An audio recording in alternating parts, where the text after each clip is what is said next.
የአማራ ፋኖ አንድነትን በተመለከተ ምሽቱን ትልቅ ብስራት ተሰምቷል።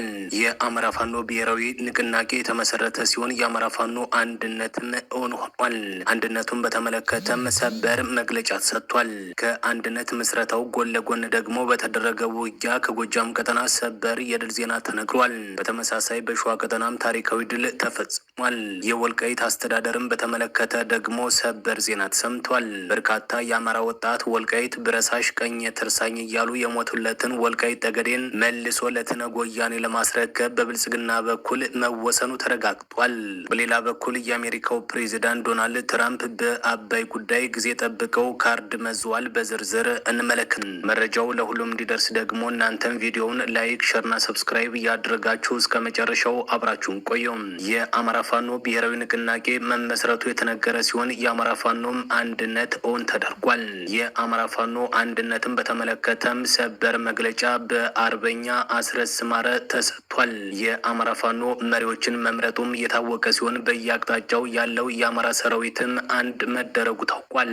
ከዓመታት በፊት በየመንደሩ ተደራጅቶ የነበረው በመቀጠል ደግሞ በየክፍለ ሀገሩ የተደራጀውና በሂደት ወደ ሁለት አደረጃጀት ተሰልፎ የነበረው በመጨረሻም አንድነቱን በማወጅ አንድ መሆኑን አርበኛ አስረስ ማሬ በዛሬው ዕለት በሰጠው መግለጫ አስታውቋል። ይህ በእንዲህ እንዳለ የወልቃይት አስተዳደርን በተመለከተም ሰበር ዜና ተሰምቷል። በርካታ የአማራ ወጣት ወልቃይት ብረሳሽ ቀኝ ትርሳኝ እያሉ የሞቱለትን ወልቃይት ጠገዴን መልሶ ለትነግ ወያኔ ለማስረከብ በብልጽግና በኩል ተወስኗል። እነ ኮሎኔል ደመቀ ዘውዱ ከዚህ በፊት በርካታ ወጣቶችን ገብረን የመሰረትነውን አስተዳደር አይፈርስም ቢሉም ፌዴራል መንግስቱ በወልቃይት ጠገዴ ሰቲት ሁመራ ዞን የትግራይ የጦርነት ተፈናቃዮችን ወደ ቀያቸው ለመመለስ በአማራ ክልል መንግስት ስር በአካባቢው የተቋቋመውን ጊዜያዊ አስተዳደር ለማፍረስ ማቀዱን የጠቅላይ ሚኒስትር አብይ አህመድ አማካሪ አቶ ጌታቸው ረዳ እንደነገሩት ጠቅሶ ዘሪፖርተር ዘግቧል። አቶ ጌታቸው ረዳ ይህንን የተናገሩት በኢትዮጵያ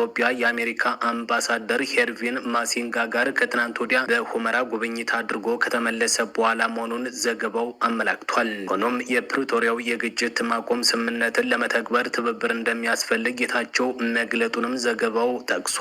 ጌታቸው ሶስተኛ ወገን ጣልቃ ሳይገባ ውስጣዊ ልዩነቶችን መፍታት እንደሚያስፈልግ አጽንኦት መስጠታቸውን ዘገባው ጨምሮ አመላክቷል። ይህ በእንዲህ እንዳለ የአማራ ክልሉ ጦርነት ተባብሶ እንደቀጠለ ሲሆን የጎጃምን ቀጠና እስከ ጥር 30 2018 ዓ.ም ከፋኖ ኃይሎች ለማጽዳት በሚል ሙሉ በርካታ ኃይሉን ያስገባው የፌዴራል መንግስቱ ከፍተኛ ኃይሉን በሞት በምርኮና በክዳት እያጣው እንደሆነ የደረሱን መረጃዎች ያመላክታሉ። አሁን ላይ የፌዴራል መንግስቱ በአሸናፊነት አጠናቅቀዋለሁ እያለ ተደጋጋሚ ቀነ ገደብ እየተቀመጠለት ባለው የአማራ ክልሉ ጦርነት የፋኖ ኃይሎች እልፍ የፌዴራል መንግስቱን ሰራዊት እየደመሰሱ እየማረኩና ጥሎ እንዲሸሽ ማድረጋቸውንም ቀጥለዋል። በዚህ ተባብሶ በቀጠለው የአማራ ክልሉ ጦርነት በርካታ ከተሞች በፋኖ ቁጥጥር ስር እየዋሉ ቀጥለዋል። ነገሮች የጨነቁት የፌዴራል መንግስቱ ኃይል ግን ከርቀት ከተሞችን በከባድ መሳሪያ እየደበደበ ንጹሃንን መፍጀቱን ቀጥሏል ተብሏል። በጎጃም መስመር ባለው ውጊያ ከጨበጣ ውጊያ ባሻገር በርካታ የደፈጣ ውጊያዎችን በመስተናገድ ላይ መሆናቸው ተሰምቷል። በጎጃም መስመር ባለው የጦርነት ውሎ ከአዲስ ቅዳም ወጣ ብላ በምትገኘው አሸዋ መድኃኔዓለም በተባለ ስፍራ በተፈጸመ የደፈጣ ጥቃትም በርካታ የመንግስት ኃይሎች ጉዳት ማስተናገዳቸው ነው የተነገረ። የመንግስት ወታደሮች በደረሰባቸው ጥቃት ከፍተኛ ጉዳት አስተናግደዋልም ተብሏል። ደቡብ አቸፈር ዱርቤቴ ላይም ጥቃት ተፈጽሞ ከፍተኛ ውጊያ ተደርጓል ሲሉ ምንጫችን ነግረውናል። የደፈጣ ጥቃቱን ተከትሎ በተቀሰቀሰው ውጊያ ከፍተኛና ብዛት ያለው የፌዴራል መንግስቱ ሰራዊት ገብቶ መጠነኛ ቆይታ የነበረው ውጊያ ተደርጎ የፌዴራል መንግስቱ ሰራዊት ላይ ጉዳት መድረሱም ነው የተገለጸ።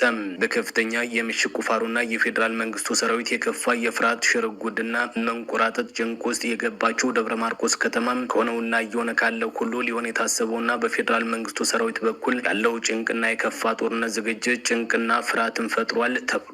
ከወይን ውሃ ድጎ ጽዮን መስመር ያለው ጦርነትን በከፍተኛ የከባድ መሳሪያ ጥቃት እየተፈጸመና በንጹሃን ላይ የግፍ ግድያዎች እየደረሱ ስለመሆኑም ተመላክቷል። ከደንበጫ ወደ ደጋዳሞት በሚወስደው በዚህ መስመር እየተፈጸመ ያለው ይህ የከባድ መሳሪያ ጦርነትም የፌዴራል መንግስቱ ኃይል የገና መምቻ ከተማ ገብቶ ግፍ ሲፈጽም ዋሉ ተሰምቷል። አረፋ ወንዝና ሽሚያ አቦ አካባቢ እየተደረገ ያለው ይህ ውጊያ ከፍተኛ ማህበረሰባዊ ቀውስና የምጣኔ ሀብት ክስረት እንዲያመጣ በፌዴራል መንግስቱ ኃይሎች በኩል በጥፋት እቅድና ግብ እየተሰራለት በመሆኑ በርካቶች ተጎድተዋል ነው የተባለ።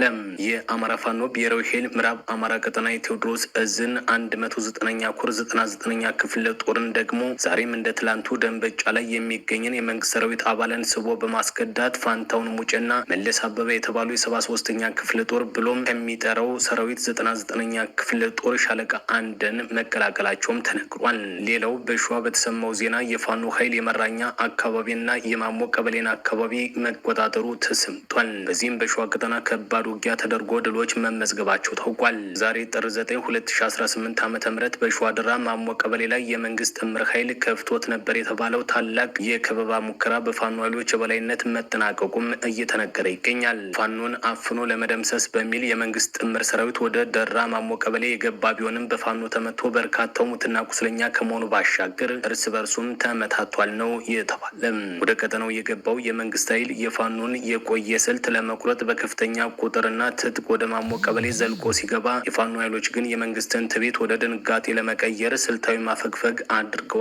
በዚህን ጊዜ የፋኖ ኃይሎች የሸሹ መስሎት ቁረጠው በሚል ትዕዛዝ ወደፊት ኃይሉን ጨምሮ አስገባም። በዚህን ጊዜ የጠላት ጦር በራሱ መደናገጥና መሳሳት ውስጥ ወደቀም። ለቆረጣ የገባው ኃይልና ከኋላ የነበረው ጦር መረጃ ተዛብቶባቸው ፋኖ መጣባቸው በሚልም ድንጋጤ እርስ በርሳቸው ተመታተዋል። በዚህ ተጋድሎ የፋኖ ኃይሎች በርካታ የመንግስት ጥምር ኃይሎችን ከመደምሰስ ባሻገር ራሱ የአገዛዙ ኃይል እርስ በርሶ እንዲመታታ ተደርጓል ሲሉ ምንጫችን ነግረውናል። በመራቤቴ ቀጠናም የመራኛ ከተማ ተራራማ ቦታዎችንና የእምነት ተቋማትን ብቻ ተጠልሎ የቆየው የፌዴራል መንግስቱ ኃይል በርካታ የከባድ መሳሪያ ድብደባዎችን በማህበረሰቡ ላይ ሲያደርስ እንደቆየ በተከታታይ ዘገባዎቻችን ሽፋን መስጠታችን አይዘነጋም። ከፍተኛ ቦታ ላይ ባለችው የወረዳው ዋና ከተማ መራኛ ላይ ሆኖ ወደ ተለያዩ ገጠራማ አካባቢዎች ከባድ መሳሪያ ሲያዘንብ፣ ንጹሃንን ሲገድል፣ የደረሱ ሰብሎችን ሲዋድም የቆየው የፌዴራል መንግስቱ ኃይል የፋኖ ኃይሎች የጃማና ወረኢሉ በርካታ ዙሪያ ቀበሌዎችን መቆጣጠራቸውንና ከሰሞኑ ውጊያ ከተደረገበት የደምደምና